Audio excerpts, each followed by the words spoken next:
అన్ని రోజులు ఒకెత్తైతే వీకెండ్ మరొకెత్తనే చెప్పాలి. ఎందుకంటే వీకెండ్ వచ్చిన నాగార్జున హౌస్లో ఉన్న కంటెస్టెంట్స్ చేసిన తప్పొప్పులపై కడిగి పారేస్తూ ఉంటారు కాబట్టి.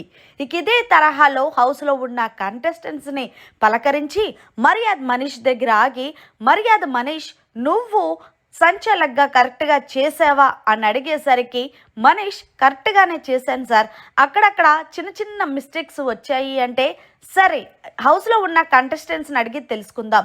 మనీష్ ఎంత బాగా సంచలగ్గా చేశారు అని అనుకున్న వాళ్ళు హ్యాండ్ రైస్ చేయండి, సంచాలగ్గా బాగా చేయలేదు అనుకున్న వాళ్ళని హ్యాండ్ రేస్ చేయకండి అంటూ నాగార్జున గారు చెప్పడంతో చాలామంది హ్యాండ్ రేస్ చేయలేదు.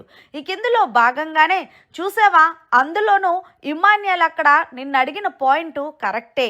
అక్కడ ఇద్దరు వచ్చినప్పటికీ అమ్మాయిలకి నువ్వు చెప్పావు, కానీ ఇమాన్యుయల్ వచ్చినప్పుడు నువ్వెందుకు లాజిక్ చెప్పలేదు అని అడిగేసరికి ఏం మాట్లాడకుండా మనీష్ ఉండిపోయాడు.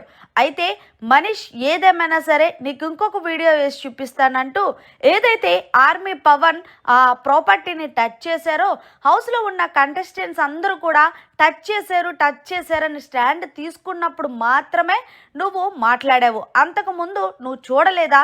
సంచాలక్ అంటే ఏంటి? బిగ్ బాస్ తర్వాత సంచాలక్ నిర్ణయమే తుది నిర్ణయం అనేది నువ్వు మర్చిపోయావు. అయినా పవన్ రైట్ హ్యాండ్ పెట్టుకుంటే నువ్వు లెఫ్ట్ హ్యాండ్ అని ఎలా చెప్తావు అనేసరికి మనీష్ మాట్లాడలేకపోయాడు.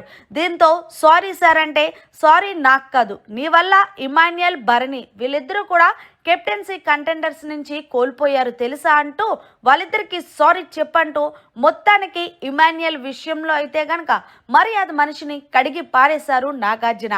మరి మొత్తానికి హోస్ట్ నాగార్జున గారు మర్యాద మనీష్పై చేసిన మాటలు కరెక్ట్ అంటారా లేదనేది కమెంట్ సెక్షన్లో తెలియజేయండి.